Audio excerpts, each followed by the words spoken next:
Gracias por la presentación y por invitarme el día de hoy. Especialmente le doy gracias a Guillermo, que está cuidándome mientras estoy aquí estos días. Y el título de esta presentación es la caracterización de las fuentes de aerosol orgánico y su procesamiento atmosférico. Y como dijimos, yo trabajo en Bolonia, pero soy de Milán, en el norte de Italia. Así es que voy a presentar aquí un par de fotos tomadas del cielo de Milán, de la ciudad. Y aquí fue en un verano limpio y soleado. Y la concentración de PM eran 5 microgramos por metro cúbico. Estas eran las material de partículas de aerosoles, y eso fue tomado en un día muy contaminado y la concentración de PM fue 2.5 microgramos. Así es que, como ven, el aerosol puede absorber y dispersar la luz visible, y el resultado es ese, muy claro.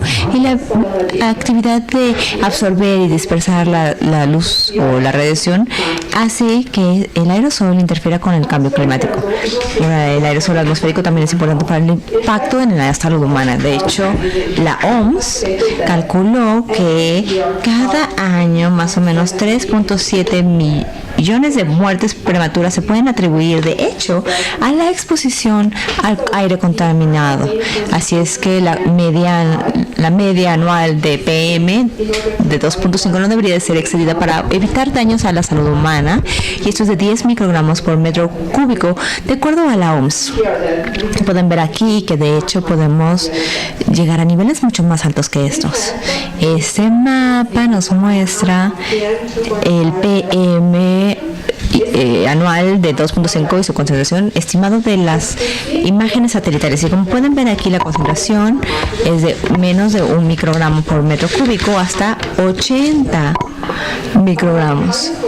Y la concentración más grande observada se ve en la región Sahara, y esto es debido a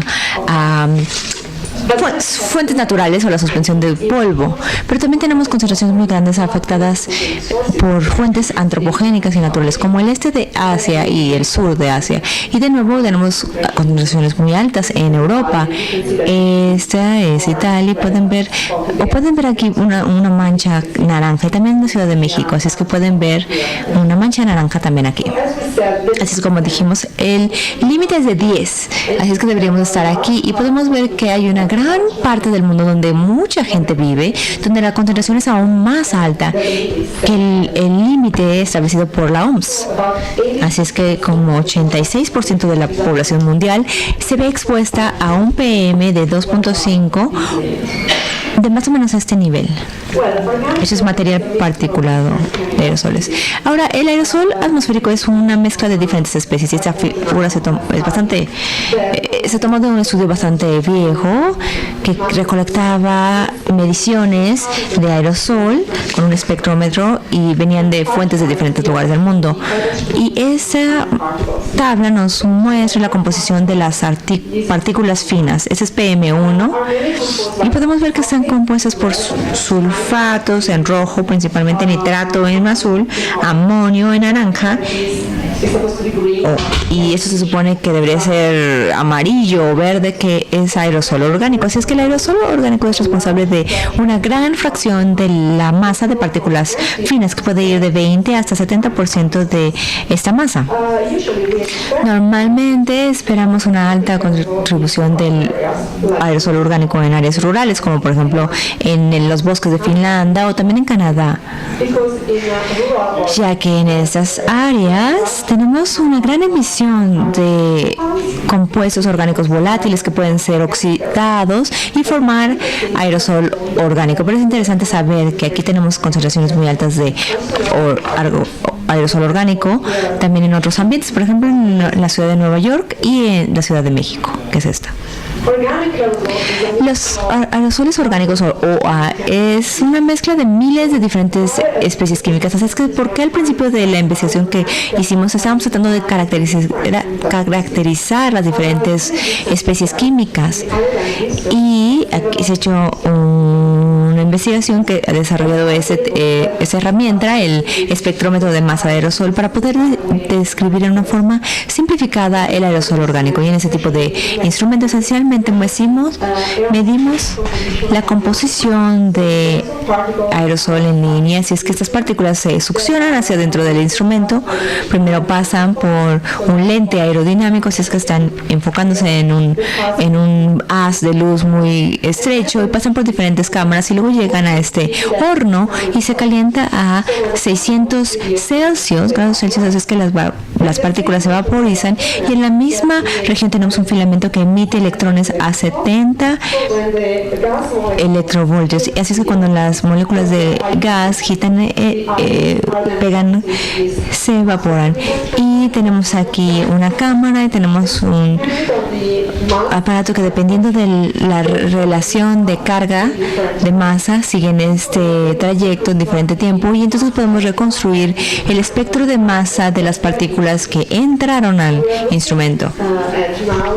Lo que estamos viendo ahora es el espectro de masa orgánico, y ya que el instrumento trabaja en línea, podemos medir este espectro cada minuto o cada 5 minutos, lo que hacemos usualmente, y obtenemos un espectro o una luz de espectro.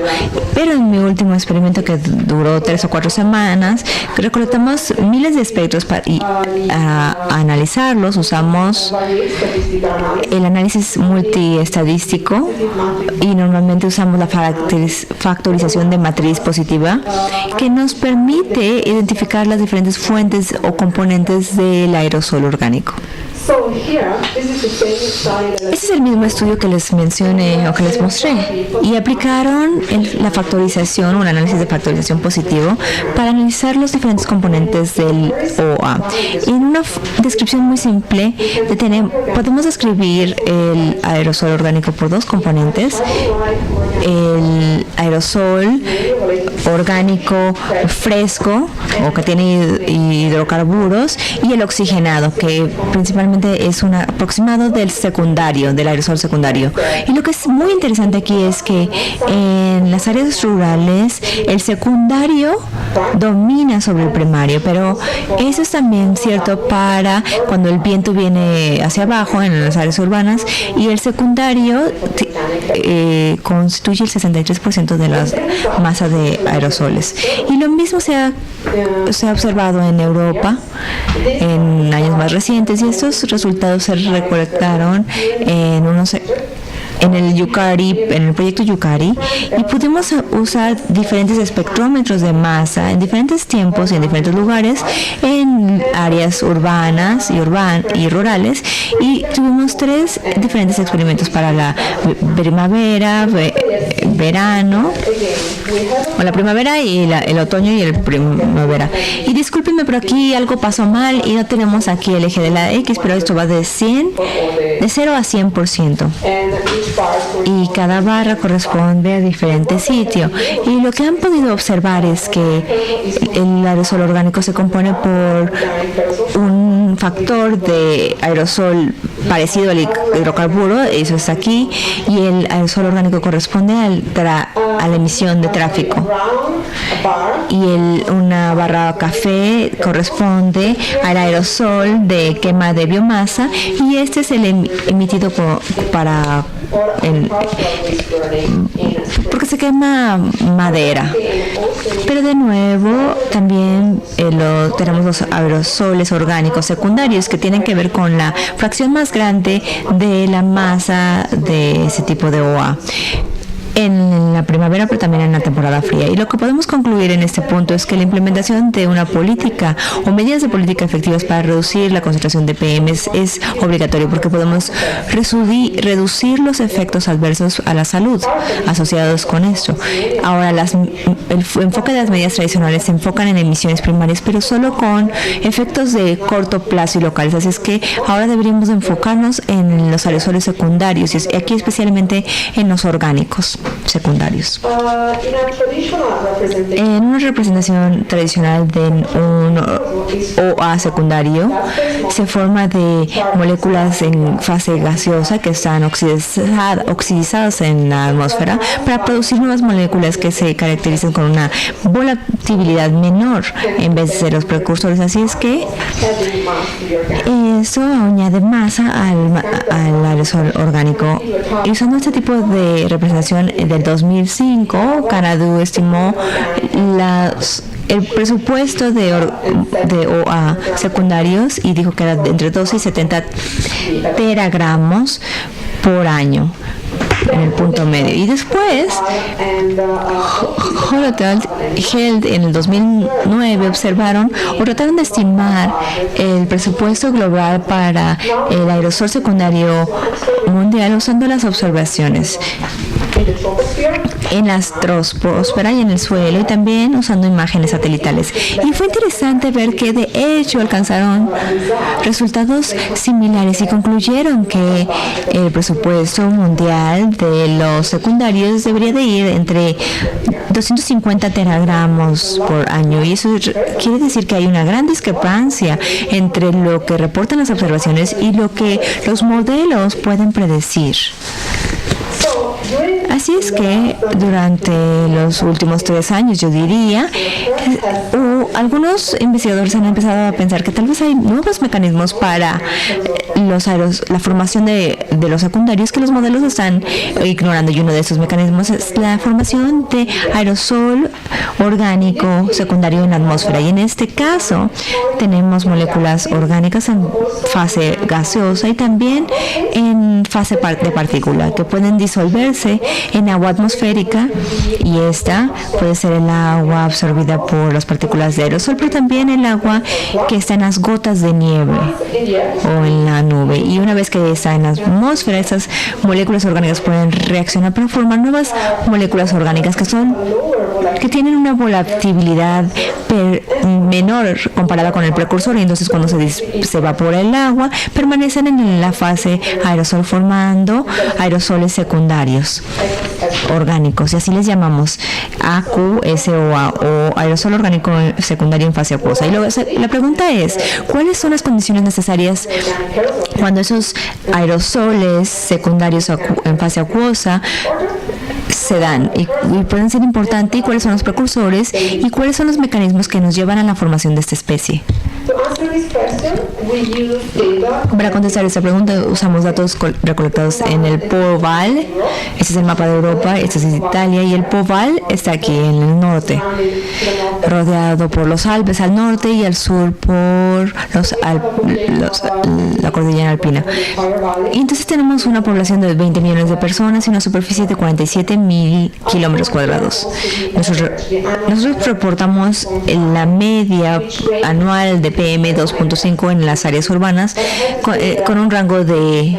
Bueno, tengo que decir que no hay una gran diferencia entre el área urbana y rural. Y entonces el rango está de 25 y 30 microgramos por metro cúbico, lo cual es definitivamente más alto que el límite establecido por la OMS, pero también es más alto que los límites establecidos por el Comité de Calidad de Aire Europeo, el cual es de 25.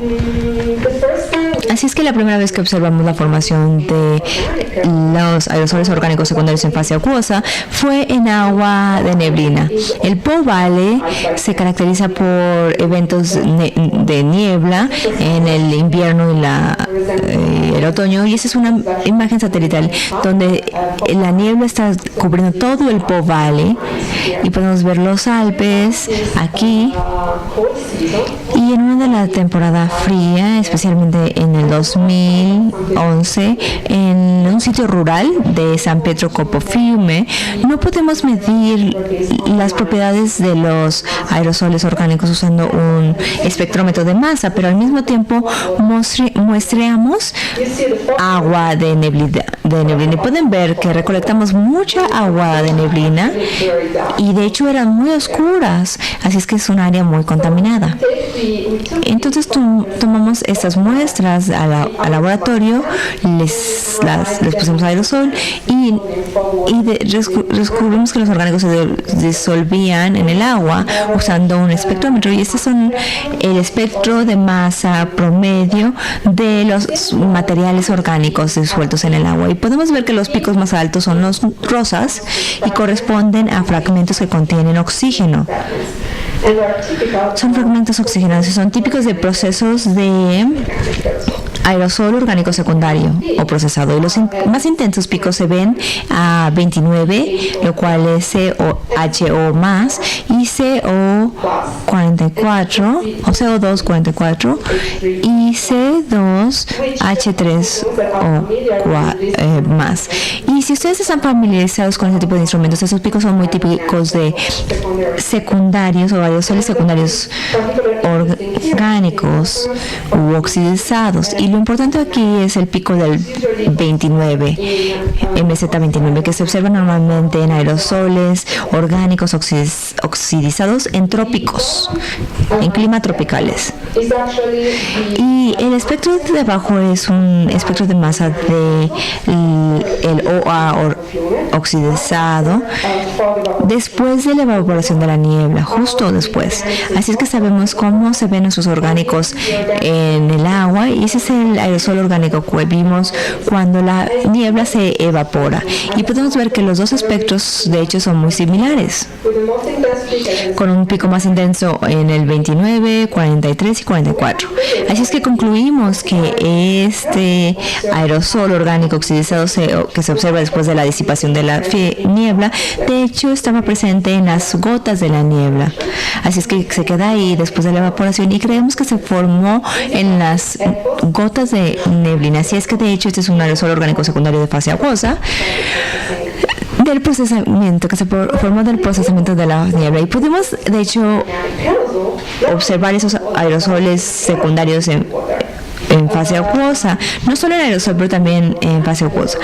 Y eso fue en Bolonia, en un sitio urbano, en un experimento de campo. Y Bolonia es un sitio urbano, así es que tenemos esta isla de calor en el verano, así es que normalmente no vemos eventos de niebla, pero aún tenemos muy alta humedad.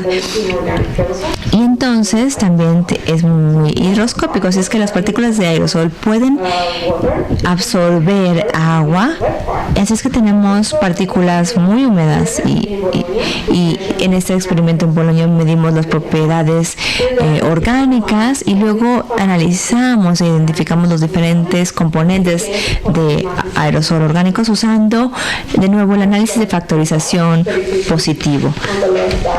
Y rápidamente a la izquierda tenemos los tiempos de los diferentes componentes, y a la derecha el espectro de masa de los diferentes componentes. Así es que pudimos identificar los componentes de aerosol orgánico parecidos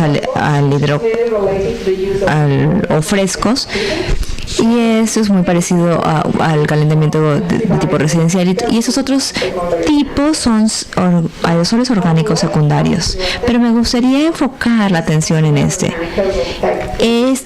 aerosol tipo 3 oxidizado, que yo les voy a mostrar que creo que es un aerosol orgánico secundario de fase acuosa. Aquí la tendencia en el tiempo de este aerosol tipo 3 y su espectro de masa correspondiente. Es que la concentración de este componente varía de menos de 1 microgramo por metro cúbico hasta 10 microgramos por metro cúbico. Así es que esa concentración es importante. Recuerden que 10 es el límite y no queremos excederlo. Ahora, ¿cómo dijimos que este era un aerosol orgánico secundario? Bueno, usamos un rastreador de la química en fase acuosa que usa hidroximetano sulfonato. Esa es la molécula en la fase acuosa de la reacción del aldehído, y tenemos los iones del sulfato que se forman del SO2 que se disuelven en el agua. Esta molécula se se caracteriza por baja volatilidad, así es que cuando se evapora el agua permanece en la fase de aerosol. Y de hecho pudimos medirlo usando el espectrómetro de masa de aerosol. Tendencia de tiempo, de hecho, es la tendencia del hidroximetano sulfonato, y podemos ver que hay una muy buena correlación entre estas dos escalas de tiempo. La segunda evidencia que este aerosol oxidizado nos dice que se formó en una fase acuosa es el espectro de masa. Este es el espectro de masa del secundario, del aerosol secundario, y de nuevo los picos más grandes están en 29, 44 y 43. Y este es el espectro de masa del aerosol secundario acuoso después del procesamiento. Otro punto interesante es la relación de oxígeno a carbón, y el aerosol secundario se forma en Bolonia, en partículas húmedas, y la relación tiene una relación de más o menos 0.7, lo cual es similar a la relación observada por el aerosol secundario formado del procesamiento de niebla, en relación carbono-oxígeno. Y durante experimentos en la cámara de humo, donde queríamos recuperar eso de la molécula de gas, obtuvimos un aerosol secundario que tenía una relación de carbono a oxígeno entre 1.3 a 1.4. Así es que solo cuando podemos reproducir el aerosol secundario en la cámara de humo podemos obtener una relación que iba de 1.6 o 7 o 0.6 o 0.7, y eso nos confirma que de hecho este es un aerosol secundario en fase acuosa. Y segundo, como dije, en Bolonia no tuvimos eventos de niebla, así es que creemos que el aerosol secundario se forma del aerosol húmedo. Así es que usando nuestro modelo simulamos el contenido de agua líquida en el aerosol, y pudimos ver que el aerosol orgánico secundario se correlaciona muy bien con el contenido de agua líquida en el aerosol, confirmando de nuevo que el aerosol en la fase acuosa es el medio donde este aerosol secundario se forma. Solo quiero señalar que las concentraciones más altas se observan en este periodo donde la temperatura es normalmente debajo de 5 Celsius y la humedad es más alta que el 70%. Así es que para contestar la primera pregunta, ¿cuáles son las condiciones ideales para formar aerosoles orgánicos secundarios en fase acuosa? Observamos esta información en cotas de niebla, pero también en humedad relativamente alta, donde la temperatura menor a 5 Celsius y la humedad mayor de 70%. Y para temperaturas más bajas tenemos mayor solubilidad de las especies en gas. Así es que la siguiente pregunta es, ¿cuáles son los precursores? Bueno, sabemos que en el Po Valley, o en el Valle Po, una fuente importante de contaminación es la quema de madera para calentar las casas, y sabemos que esto de hecho emite una gran cantidad de especies de moléculas, incluyendo por ejemplo los fenoles, el guayacol, la vanilina o azúcares como levoglucosan y galactosan, y aldehídos como metacroleína, y la mayor parte de estas especies son solubles en agua, así es que potencialmente pueden contribuir a la formación de los aerosoles orgánicos secundarios de fase acuosa. Y lo que es interesante es que durante los últimos años algunos investigadores han probado que algunas de estas moléculas de hecho pueden formar aerosoles orgánicos secundarios de fase acuosa. Por ejemplo, se formó de la oxidación del levoglucosan, pero también de la oxidación de los fenoles como el guayacol o surencol.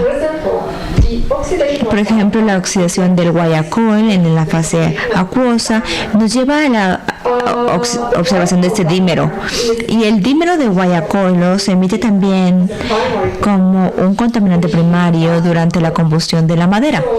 Entonces, el dímero de guayacolo se ve como un contaminante primario, pero también es un marcador de aerosoles orgánicos secundarios de fase acuosa. Y lo bueno es que este dímero de guayacolo puede ser detectado con el espectrómetro de masa que usamos, y pudimos detectar este dímero de guayacolo en San Peter, en esta ubicación. Así es que vimos que se formó de un procesamiento de madera, pero también en Polonia del aerosol orgánico secundario de fase acuosa en el aerosol húmedo. Ahora esta gráfica muestra la medida del dímero guayacolo medido con esas mediciones con el BMS, y los marcadores se hacen en colores, en códigos de color. Así es que aquí reporté solo puntos que corresponden a una concentración muy baja del AQSOA. Así es que la formación del aerosol orgánico secundario se inhibió, y podemos ver que hay una buena correlación en esta tendencia sigue esa línea que corresponde al dímero guayacolo que esperamos de estas emisiones. Ahora añadí todos los puntos de datos, así es que también cuando observamos la formación de el AQSOA, y podemos ver que cuando se forma, por ejemplo, tenemos estos colores azul, amarillo.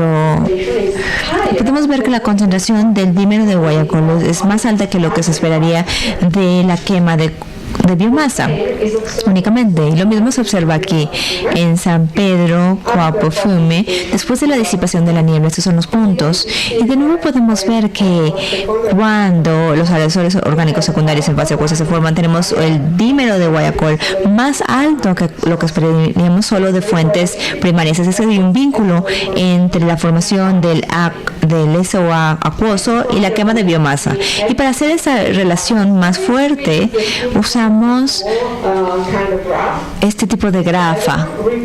Este diagrama reporta el F44 en la X y el F60 en la Y, y el F44 es la relación de la señal medida por el MSA44 o MZ44, y el 60 es la intensidad de la señal medida por el MS normalizada, y el MZ44 corresponde a fragmentos de CO2, lo cual es típico de procesos oxidados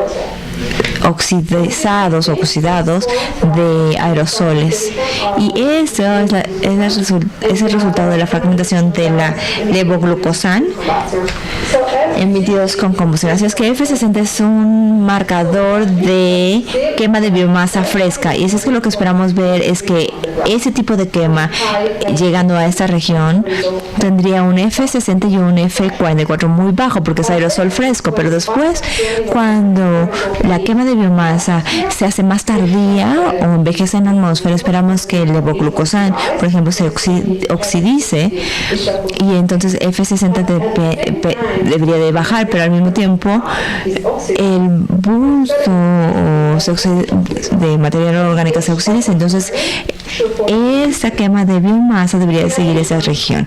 En adición, estudios más tarde mostraron que cuando no hay una influencia de quema de biomasa para nada, el F60 sigue esta región. Así es que F60 sería por debajo de 0.003. Aquí reporto la quema de biomasa y el SOA acuoso en San Pedro Catafume del procesamiento de niebla, y podemos ver que el aerosol orgánico de quema de biomasa está donde esperaríamos que estuviera, y podemos ver que el AQSOA tiene un incremento de cuando hay quema de biomasa. Y también lo mismo es verdadero para el aerosol secundario de fase acuosa observado en Bolonia y formado con partículas húmedas de niebla. Así es que la pregunta es, ¿cuáles son los precursores? Sabemos que el gas y las especies de aerosol se emiten con la combustión y contribuyen a la formación de los aerosoles orgánicos secundarios de fase acuosa que se observaron en el valle. Y la última pregunta es, ¿cuáles son los mecanismos químicos. Ahora, para contestar eso usamos el diagrama de Van Crevelen, que se usa para estudiar la evolución del aerosol orgánico en experimentos de campo y también de laboratorio, y reporta en el eje de la X la relación de hidrocarburos a carbón o de hidrocarburos, y en la Y la relación O con carbono.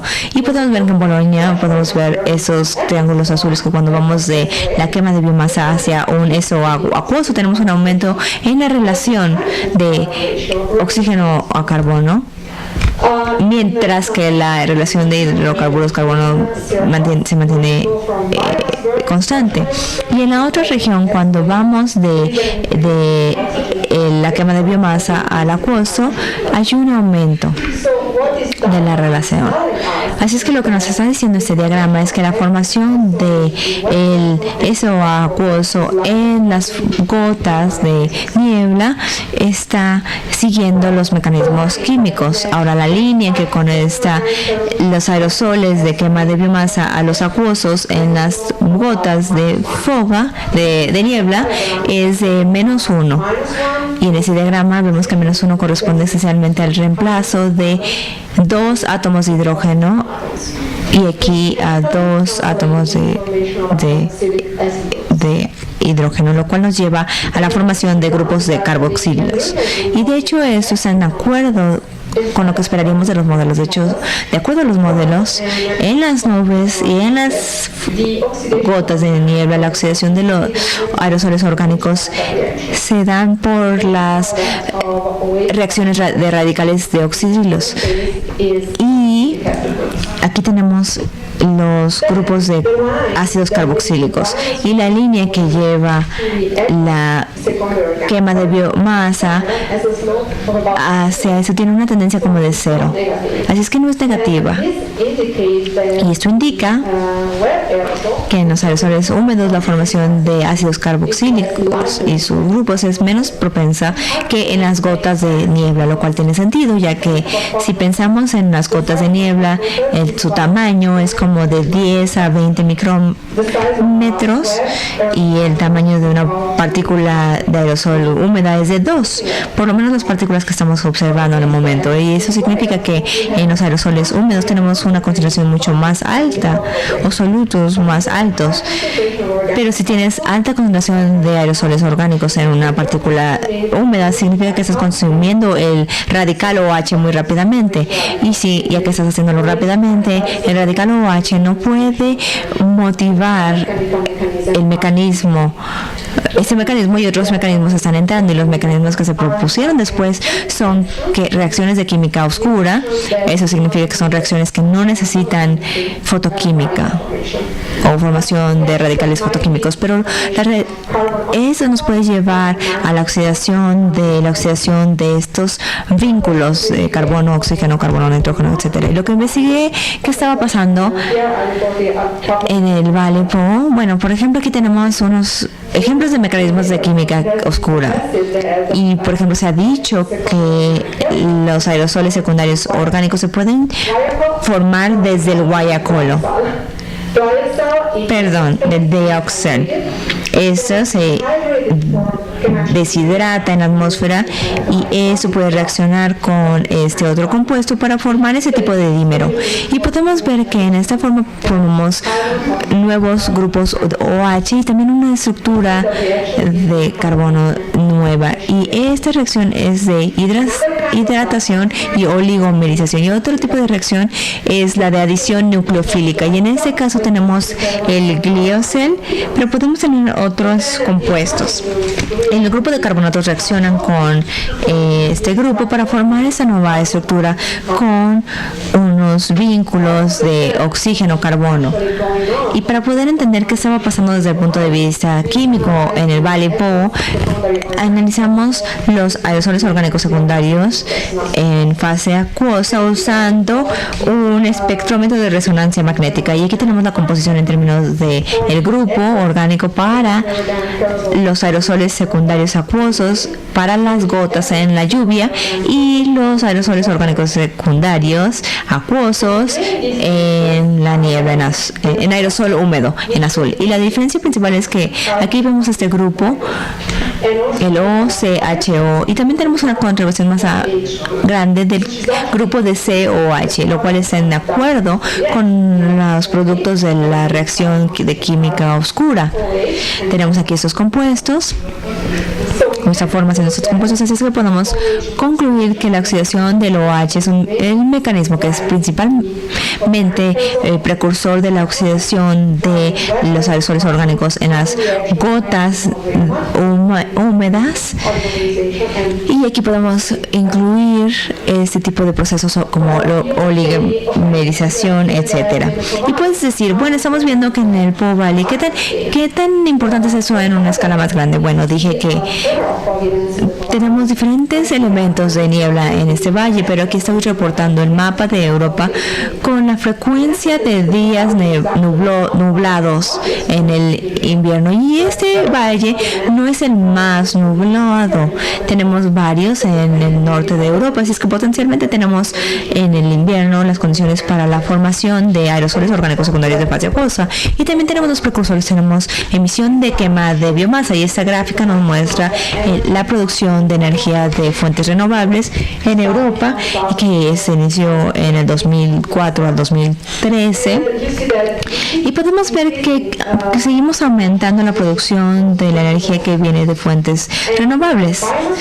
Y la quema de biomasa es este color azul claro, y como podemos ver estamos también aumentando la producción de energía que viene de quema de madera significativamente, especialmente después de 2010, y hasta el momento la combustión de quema cuenta para más o menos el 50% de la fuente renovable usada en Europa. Así es que tenemos las condiciones y tenemos potencialmente los precursores, así es que tratamos de calcular un estimado de el presupuesto de aerosoles orgánicos secundarios en fase acuosa en Europa, y usamos las emisiones de carbono negro, que corresponde a 0.0 teragramos por año, y usamos el AQSOA con la relación de carbono negro que se mide en el valle y va de 1 a 5. Así es que podemos decir que más o menos el presupuesto de AQSOA puede ir de 0.1 a 0.5 teragramos al año. Y pueden decir, bueno, ¿y esto qué significa?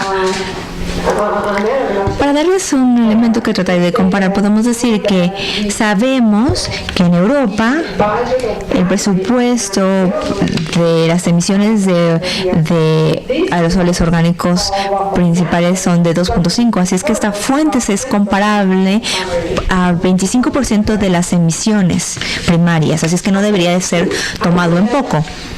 Ahora, dije que este tipo de fuente y de componente sobre el aerosol orgánico es importante para la calidad del aire, pero también podría ser importante desde el punto de vista de clima. De hecho, la mayor parte del modelo climático trata los aerosoles orgánicos como un componente. El aerosol está en blanco en este modelo, y una forma de expresar o definir la habilidad de un componente de aerosol o la población de aerosol para absorber radiación solar es el exponente de Angstrom de absorción que reporté aquí. Pero de cualquier forma, en una forma sencilla, el exponente de Angstrom de absorción para una población de aerosol que se ve dominada por SUD es de más o menos 1. Y cuando tienes una población de aerosol dominada por la quema de biomasa y su tipo de aerosol, el exponente es de 1.7, a veces 2. Y después, para una población dominada por el polvo, el exponente de Angstrom es más alto, o más o menos 2. Podemos medir el exponente de absorción de Angstrom en el experimento de Bolonia, donde observamos la formación de SOA. Aquí reportamos para Bolonia este exponente versus la fracción de el SOA acuoso, y aquí coloreamos como una función de la fracción de quema de aerosol de quema de biomasa, y así es como podemos leer ver esta gráfica. Si tenemos una formación de SOA acuosa negligible y eso se estima por la emisión fresca de biomasa, el exponente de Angstrom será más o menos de 2. Eso es lo que vemos en la literatura, pero después, cuando el la concentración de SOA acuosa aumenta y también la contribución de la quema fresca de biomasa decrece, aquí vemos los puntos azules, entonces el exponente de Angstrom puede ser más alto o así de alto. Y eso significa que el exponente de Angstrom en el SOA acuoso es mucho más alto cuando se da la quema de biomasa fresca. También pudimos medir la absorción o el exponente de absorción de Angstrom en agua de neblina, así es que tomamos nuestras muestras y grabamos el espectro de absorción en la región UV y medimos el exponente de Angstrom y este iba de 5 a 9. Así es que definitivamente podemos decir que el SOA acuoso, de hecho, puede contribuir a la absorción de rayos UV en una región visible y de hecho puede tener un rol importante en el calentamiento global en este caso. Así es que para concluir, el SOA acuoso que viene de la quema de biomasa es potencialmente importante y un jugador importante en nuestra política de presupuesto.